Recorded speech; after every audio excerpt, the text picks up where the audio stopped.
Olá pessoal, boa noite, tudo bem? Chegamos a mais uma aula de saúde da criança, aula de número 9. Trago hoje para vocês o estudo de doenças prevalentes na infância. As doenças que mais são prevalecentes na infância são as doenças que acometem o aparelho respiratório das crianças, como também o sistema hematopoéticos e também as doenças ou problemas, disfunções congênitas do sistema urinário. Sobre o sistema respiratório, os problemas que mais acometem os nossos pequenos bebês e crianças são os resfriados, tosse, sinusite, laringite, rinite alérgica, gripe, dor de garganta, problemas asmáticos e pneumonias. As doenças geralmente são ocasionadas por vários fatores. Consideramos fatores de grande importância a questão socioeconômica das pessoas, a questão da desnutrição das crianças, a deficiência do nível de escolaridade dos pais, como também a poluição ambiental e a assistência de saúde de má qualidade. É importante para a enfermagem, principalmente a enfermagem da atenção básica, trabalhar sempre na prevenção e orientação desses familiares e mães sobre os cuidados nas doenças respiratórias. Sempre a tentar orientar a elas sobre na preparação dos alimentos, principalmente sobre quando a criança está com problemas respiratórios, oferecer sempre comida pastosa ou líquida e oferecer sempre em poucas quantidades, com intervalos, e essas pequenas quantidades devem ser oferecidas em intervalos mais curtos, respeitando também a falta de apetite e não forçar a alimentação das crianças. Aumentar a oferta de líquidos, águas, chás e sucos de frutas, principalmente os ricos em vitamina C, levando em consideração a preferência da criança. Manter a criança em ambiente ventilado, tranquilo, agasalhando, se ela estiver com frio, e sempre fluidificar e remover secreções e muco das vias aéreas superiores frequentemente, principalmente aquelas crianças que fazem o uso de inalação diariamente. Sempre evitar o contato das crianças com outras crianças, principalmente as crianças que têm problemas de saúde respiratórios, para não estar, principalmente quando for contagiosa, né? Para não levar o contágio para outras crianças. Se houver febre, até 38 graus, dá banho, né? De preferência sobre imersão, morno por 15 minutos, aplicar sempre compressas com água. E se ultrapassar este valor de temperatura, oferecer antitérmico, sempre recomendado pelo pediatra. Vamos lá falar sobre algumas doenças do sistema respiratório. É bem comum os resfriados, né? Que os resfriados são uma inflamação catarral da mucosa rinofaríngea, possui causas predisponentes sobre o convívio ou contágio ocasional com as pessoas infectadas. As crianças desnutridas têm mais facilidade de adquirir esses resfriados. O clima frio ou úmido é propício para desenvolver esses resfriados, e as condições de habitação e dormitório da criança, que pode levar a criança é suscetível a adquirir esses resfriados. E também vem a capacidade imunológica das crianças. Os principais sintomas são febre, a intensidade de intensidade variável, o corrimento nasal, que é um corrimento mucoso e fluido, que a gente chama de coriza, a obstrução parcial de respiração nasal, tornando-se ruidosa, trazendo irritação, principalmente ao lactente, né, que é a criança que mama, dificultando a alimentação dela. E a tosse em resfriado não é obrigatória. Ocasiona a falta de apetite, alterações nas fezes e também ocorre vômito, principalmente quando a criança é forçada a comer. Aí vem a pneumonia. É uma inflamação das paredes da árvore brônquica, ou seja, da árvore respiratória como um todo, causando aumento das secreções da mucosa. A respiração fica rápida e difícil. A criança apresenta dificuldade de ingerir alimentos sólidos e também líquidos e pode ocasionar a piora do seu estado geral. As pneumonias mais comuns são as adquiridas na comunidade, que é a infecção do parênquima pulmonar, adquirida fora dos hospitais. Os sinais e sintomas geralmente são tosse, aumento da frequência respiratória, que é igual a 60 batimentos por minuto, maior ou igual a 60 batimentos por minuto. Pode aparecer uma tiragem, que é a retração subecostal persistente. A gente avalia pelas costelas, né? Quando a criança começa pela respiração, a gente dá para ver as marcas das costelas. A criança também pode apresentar estridor, sibilância, que é aquela respiração com estridor, ruídos, né? E uma sibilância, tipo um assovio. E períodos de apneias ou guinchos. A apneia às vezes, falta respiração. E guinchos é uma respiração com guincho, parecendo aqueles guinchos mesmo. Aquele som. E a tosse é bem característica da tosse da coqueluche. A criança pode apresentar cianose, os batimentos de asa de nariz, que o nariz começam a bater como se fosse uma asa, e uma distensão abdominal. E pode apresentar febre ou hipotermia, podendo que essa febre ou hipotermia pode indicar uma infecção. No diagnóstico da provável pneumonia, que é diante desses sinais e sintomas, ou talvez pelo raio-x, quando a criança menor de 2 meses é internada, ela, principalmente quando a criança menor de 1 semana, é tratada com ampicilina ou um aminoglicosídeo. Quando a idade é menor de 1 semana, ela é tratada com ampicilina mais cefalosporina de 3ª geração ou eritromicina. No caso, se tiver suspeita de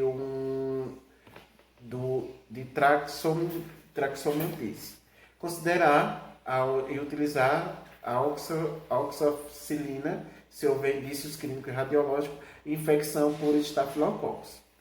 Se a criança é maior ou igual a 2 anos, ela pode ser tratada de forma ambulatorial ou na internação. Na ambulatorial, ela vai ser tratada com amoxicilina ou penicilina, procaína ou eritromicina. Se, no caso, eu suspeitar de tricomonas, pneumonia ou o bacilo de pertussis. Se, após o tratamento de amoxicilina ou eritromicina e após 48 horas ela não apresentou melhoras, então vai ser tratado com amoxicilina mais clavunato ou cefalosporina de 2ª geração. No caso da internação da criança, né, igual ou maior de 2 anos, ela vai, se tiver uma situação grave, ela vai ser tratada com primeira opção a penicilina cristalina, a cada de 6 horas, 200 unidades a cada 6 horas, ou ampicilina. No caso, se o quadro for muito grave, a criança vai ser tratada com oxacilina mais cloferincol ou oxalicilina mais ceftriaxona. Se após 48 horas não apresentar melhora ou agravamento do caso, né? Do caso clínico da criança, e se houver complicações, derrame, um abscesso, ou uma imunodepressão, ou o pneumococo for resistente, considerar e fazer o uso de vancomicina mais ceftriaxona. Outras patologias podem apresentar sibilância. Nós falamos sobre as sibilâncias e às vezes é confundido com várias outras doenças do sistema respiratório. Mas algumas também podem apresentar, no caso de asma, essas sibilâncias elas podem apresentar-se também, né? Como também na bronquite aguda, na pneumonia, na aspiração de corpo estranho, na tuberculose. Na tuberculose, ela é apresentada quando os grânulos infartados podem levar à obstrução das vias aéreas nas crianças pequenas, fazendo com que a tuberculose acarrete uma sibilância. Na pneumonia aspirativa, que é causada pela aspiração de líquidos ou conteúdo gástrico ou corpo estranhos. E também na fibrose cística. Outra das doenças respiratórias do aparelho respiratório são amigdalites. A amigdalite é geralmente causada pelo vírus, mas também pode haver infecção bacteriana. A bactéria mais comum entre as causas de amigdalite são os streptococcus pyogenes, mais conhecida como streptococcus do grupo A, e também é responsável por outras condições, como exemplo a faringite. É muito frequente na infância, principalmente na faixa etária, entre 3 a 6 anos de idade. Seu quadro clínico assemelha-se com um resfriado comum.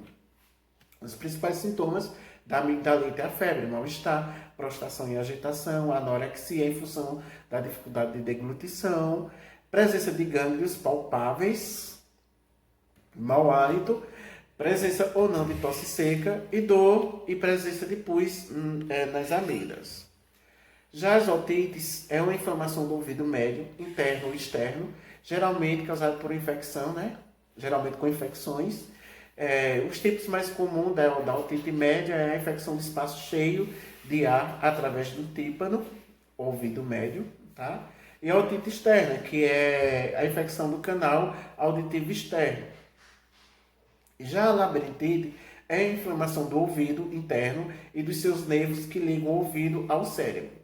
Os sinais e sintomas geralmente são dor, febre, choro frequente, dificuldade para sugar, as crianças que se alimentam, que mamam, né, não conseguem sugar adequadamente e causam irritação, sendo o diagnóstico confirmado pelo otoscópio. As situações que predispõem a desenvolver as otites geralmente são a alimentação em posição horizontal, pois propicia ao refluxo alimentar. As crianças que amamentam, né, que mamam, podem desenvolver uma otite, porque o refluxo alimentar pode pela tuba, né, que é mais curta e horizontal e na criança, levando à otite média, e crianças que vivem em ambientes úmidos ou filhos de pais fumantes. E também pode ser ocasionada pela diminuição da umidade relativa do ar.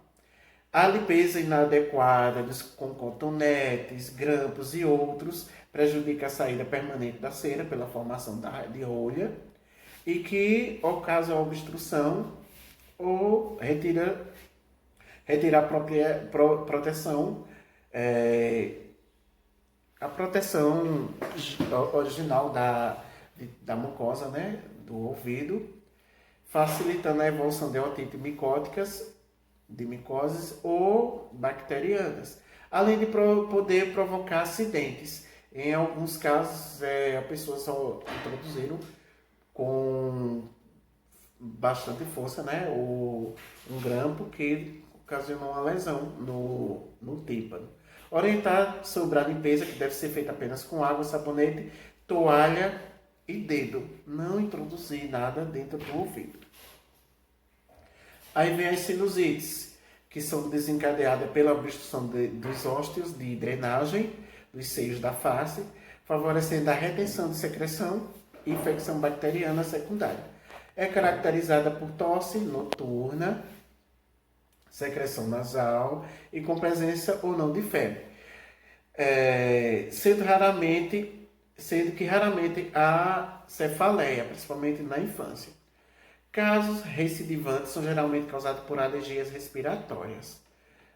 Os fatores que predispõem às rinites são episódios muito frequentes de resfriados, principalmente aqueles resfriados que não são curados adequadamente, né? E são recidivantes. Recidivos, quer dizer, crianças que vivem em ambientes úmidos e filhos de pais fumantes, e também a diminuição de ar da umidade relativa ao ar. Aí vem as rinites, que apresenta-se com manifestações clínicas, obstrução nasal, ou coriza, prurido e espirros. A face apresenta olheiras, dupla pregas, intraorbitária. O sulco transversal do nariz, sugerindo prurido intenso, pode ser causada por alergia respiratória. Nesse caso, faz-se necessário afastar-se das substâncias que podem causar alergia, tipo contato com animais, tapetes, poeiras. A rinite alérgica ela é definida como uma inflamação da mucosa nasal, induzida por a exposição a alérgenos, né? Substâncias que causam alergias na pessoa. A causa, como falei, são uma exposição a poeira, pólen, pelos, animais, fumaça, cigarro, ácaros, mudanças bruscas de temperaturas e às vezes tempo seco. O tratamento do pacientes portadores com rinite geralmente são higienização ambiental, tratamento medicamentoso, vacinas antialérgicas. Os sintomas: obstrução nasal, coceira, corizas, irritação nos olhos. Aí vem a bronquite. A bronquite é a inflamação das principais vias respiratórias que vão aos pulmões, como são os brônquios, que são os carreadores de oxigênio, né, dos alvéolos para o meio exterior. A troca gasosa, né, passa toda pelos brônquios. Ele pode ser de curta duração, onde pode ser considerada aguda, ou de longa duração, que pode ser considerada bronquite crônica. Ela é caracterizada pela tosse e secreção de mucosa dos brônquios, acompanhada ou não de febre, predominando em idades menores, quando se apresenta em quantidades de secreções. Pode receber um ruído respiratório, bem com característica da mocrito, um chiado ou uma ronqueira. Aí vem a asma, que é uma doença crônica do trato respiratório, sendo infecção muito frequente na infância. A crise é causada pela obstrução e a contração da musculatura lisa, que pode ser ocasionada por um edema da parede brônquica, que a infiltração nessa parede pode ocorrer a infiltração de leucócitos ou eosinófilos e linfócitos.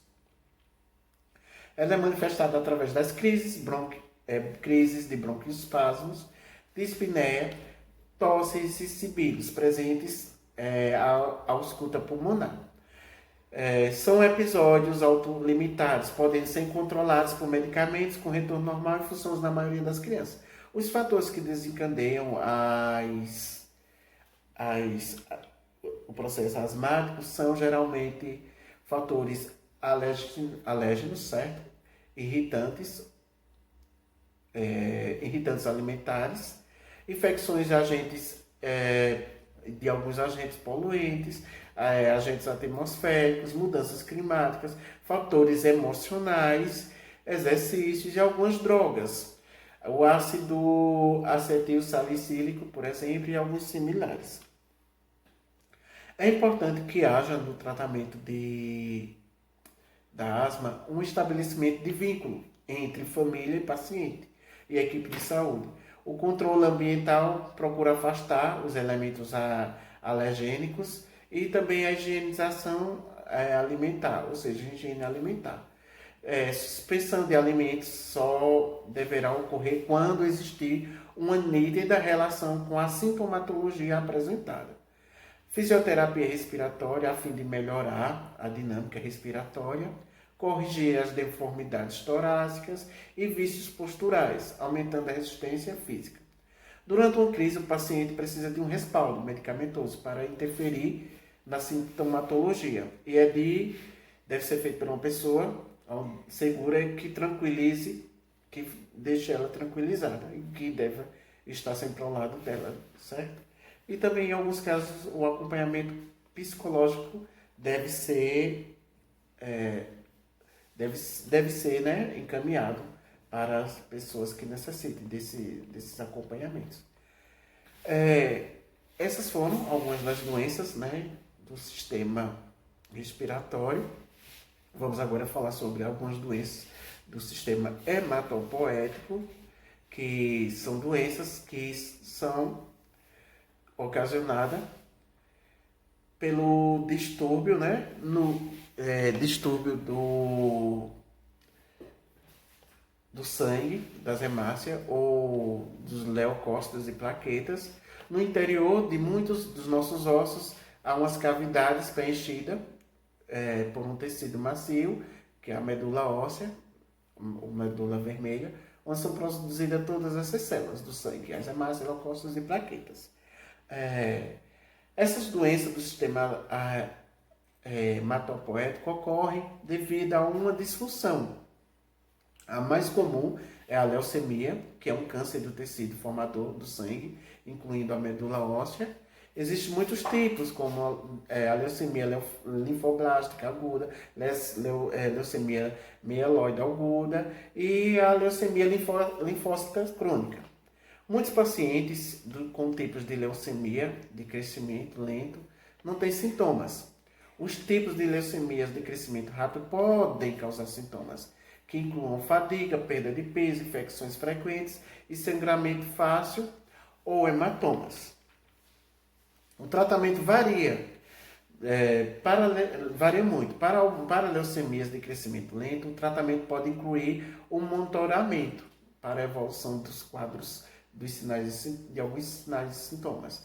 Para as leucemias agressivas, o tratamento inclui a quimioterapia, que às vezes é seguida de radioterapia e às vezes a transplante de medula, ou seja, de células-tronco. Outras doenças relacionadas ao sangue são as anemias. A anemia é o estado em que o número de hemácias e o teor da hemoglobina e o volume dos glóbulos vermelhos se encontram-se abaixo do normal. As anemias podem se apresentar em vários tipos. E as mais comuns que nós vamos falar aqui é sobre as anemias falciforme e as ferroprivas. A anemia falciforme é uma doença hereditária, tá? Passa dos pais para filhos, caracteriza pela alteração dos glóbulos vermelhos no sangue em crianças com anemia falciforme. O baço pode aumentar rapidamente por sequestrar todo o sangue e isso pode levar à morte. A falta de sangue para os outros órgãos, como o cérebro e coração, pode ocasionar uma complicação e um risco de vida. E pode chegar a um tratamento emergencial. A eletroforese de hemoglobina é um exame laboratorial específico para o diagnóstico dessa doença, mas a presença da hemoglobina só pode ser detectada pelo teste do pezinho quando a criança nasce. Por isso que o teste do pezinho é importante para ser realizado nos primeiros dias de vida, para constatar a presença dessa anemia falciforme, tá? Aqui tem um desenho, imagem de como é uma hemoglobina normal e uma molécula de hemoglobina normal, ocasionando uma anemia falciforme. O que é uma anemia ferropriva? É uma deficiência de ferro, é uma anemia do tipo bem mais comum nas crianças. Os sinais e sintomas são as alterações da pele, da mucosa, apresentando-se a criança com palidez, alterações gastrointestinais, tipo estomatite, disfagia, fadiga, fraqueza, palpitação e redução do apetite.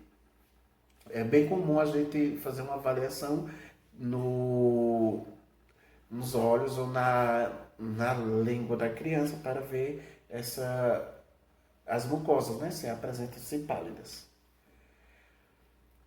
Temos também uma das alterações de doenças no recém-nascido, que acho que em pesquisa alguém falou sobre, e teve no seminário também, a icterícia, né? Estou falando só para a gente fazer uma breve revisão. A icterícia é uma pigmentação amarelada ou verde da pele e da parte branca do olho, causada por níveis elevados da bilirrubina do sangue. Em muitos casos está associada a prurido e as fezes podem ser de cor clara e a urina de cor escura. É bem claro, é um pouco característico de uma criança que apresenta icterícia. A icterícia em recém-nascido ocorre na primeira semana de mais de metade dos nascimentos e na maior parte dos casos não é um problema.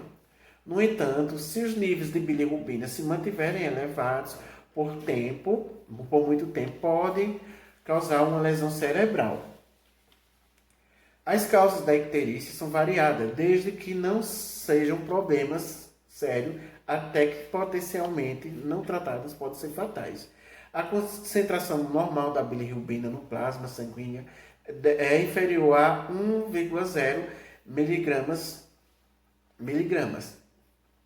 A icterícia geralmente é causada por concentrações superiores a 2, que pode estar entre 2 e 3, podem dar condições alteradas, né, superiores, e que podem levar a uma condição de hiperbilirrubinemia, que esse sim deve ser tratado. O tratamento em recém-nascidos, dependendo da idade e da prematuridade e dos níveis de bilirrubina, superiores principalmente a 4, pode ser feito através da fototerapia ou da transfusão de sangue. E o plurido, que é conjugado com a sintomatologia da icterícia, deve ser avaliado e deve ser associado e deve ser aliviado com dreno de vesícula biliar e com ácido de ursodeoxycolítico. Várias são as doenças congênitas que afetam o trato urinário da criança. E entre elas temos aqui algumas, né, do sistema urinário. Deixa eu voltar aqui que eu passei rapidinho os slides. Espera aí, tá, gente? Outra doença, ainda continuando, eu pulei rapidinho aqui os slides. Voltando ainda sobre as doenças relacionadas ao sangue, temos uma doença hereditária, a hemofilia, que é ligada ao cromossomo X, caracterizada por problemas de coagulação do sangue. É mais provável a hemofilia ocorrer em homens do que em mulheres. Isso acontece porque a doença é fruto de um defeito genético do cromossomo X. Como as mulheres têm 2 cromossomos X, enquanto os homens têm apenas um, o gene defeituoso está garantido a se manifestar em qualquer homem que o carrega, né? Aqui vem uma demonstração de como é essa incapacidade de coagulação. Os sinais e sintomas incluem hematomas grandes e profundos, dor nas articulações, inchaço, sangramento inexplicável e sangue na urina ou nas fezes. O tratamento é feito por meio de uso de medicamentos para melhorar a coagulação sanguínea e o tratamento inclui injeções de um fator de coagulação ou plasma. Algumas doenças podem afetar o sistema urinário infantil, certo? As crianças com menos de 2 anos de idade podem apresentar diversas doenças no aparelho urinário. Entre elas estão as infecções urinárias, né? As uretrites, as cistites, as pielonefrites, dependendo de cada caso. Com a infecção do trato urinário pode-se ter febre, vômitos, diarreias, dores abdominais ou urina fétida. As crianças com mais de 2 anos de idade com infecção do trato urinário geralmente apresentam sintomas comuns de infecção de bexiga ou dos rins, similares a sintomas de adulto. Outras doenças relacionadas ao sistema urinário são as bexigas neurogênicas, anomalias congênitas, enurese noturna, doença renal, a hipospadia, a epispadia, a criptorquidia e a fimose e a parafimose. Vou falar sobre algumas delas, porque umas delas eu vou pedir para vocês fazerem um trabalho de pesquisa, tá? A bexiga neurogênica se refere à disfunção da bexiga urinária devido a uma doença do sistema nervoso central, onde os nervos periféricos envolvidos no controle da micção faz com que a bexiga seja incapaz de contrair, não esvaziando adequadamente. Ela pode ser hiperativa, quando ela não é esvaziada adequadamente, ou ela pode ser esvaziada por reflexos incontroláveis. Nesse caso das bexigas neurogênicas, a maioria das crianças são submetidas a fazer o uso de sondas de alívio diariamente. Uma das anomalias congênitas, né, do sistema urinário e que afeta também o ato de micção correto é a hipospadia e a epispadia. A hipospadia é uma malformação genética nos meninos que se caracteriza pela abertura anormal da uretra em um local por baixo do pênis, ou em vez de ser na ponta, ela fica localizada. Ela pode ser distal, abaixo da glande, no meio, assim por trás. Pode ser peniana no meio do pênis, ou pode ser proximal, que é bem na base próximo dos testículos, tá? Esse problema tem cura e seu tratamento deve ser feito nos 2 primeiros anos de vida, através da cirurgia, fazendo uma correção do local da abertura da uretra. A epispádia é um defeito raro dos genitais, tanto dos meninos quanto das meninas, que sendo identificado logo na infância. Essa alteração faz com que a abertura da uretra ou canal, o canal, né, uretral, seja fora da bexiga, ou seja, transporta a urina da bexiga para fora do corpo e ela não esteja localizada no lugar certo, fazendo com que a urina saia por um buraco a parte superior do órgão genital. A diferença delas basicamente é essa, que a hipospadia ela é característica dos meninos e a epispádia é de ambos os sexos, tá? E a outra diferença também é que a epispádia é bem mais rara e as aberturas geralmente ficam sempre acima do órgão genital.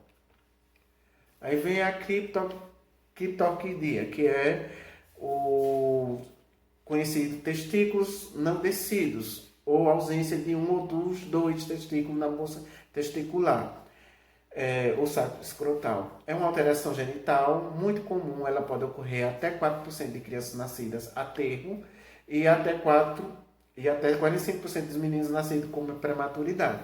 É característica quando há um unilateral ou os 2 testículos bilaterais, que são formados dentro do abdômen durante a vida intrauterina, que é a fase fetal.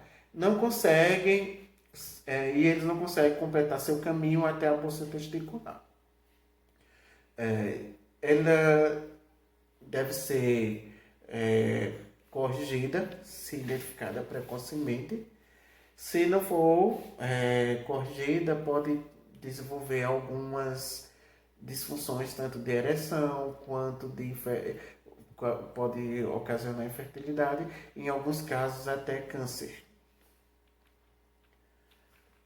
Voltando aqui. E temos também a fimose e a parafimose. Fimose é uma constrição da abertura do prepúcio, onde não pode ser atraído de volta sobre a ponta do pênis. Essa condição é uma ocorrência normal no menino recém-nascido, mas com o tempo, se essa pele não se aderir à ponta do pênis, ela pode ser recolhida. Pode ser feita uma cirurgia, né? Uma circuncisão pele, que recobre a glande. Já a parafimose pode ser estendida como o inverso da fimose. A pele do prepúcio retrai e não consegue voltar para cobrir novamente. E a glande do pênis, para cobrir novamente a glande do pênis, pressionando a glande fazendo com que ocorra um edema, um inchaço, né? Que dificulta mais ainda o retorno do prepúcio e é uma condição grave, pois o prepúcio pode apertar a glande de forma que a circulação sanguínea seja prejudicada. A diferença entre a fimose e a parafimose é simples, é que a fimose é a exposição incompleta da glande do pênis. Já a parafimose é uma complicação da fimose pela retração forçada do prepúcio e é uma urgência médica. Terminamos as nossas aulas hoje sobre o estudo das doenças prevalentes na infância, de algumas, né, doenças prevalentes na infância. Segue uma atividade, bons estudos e até a próxima.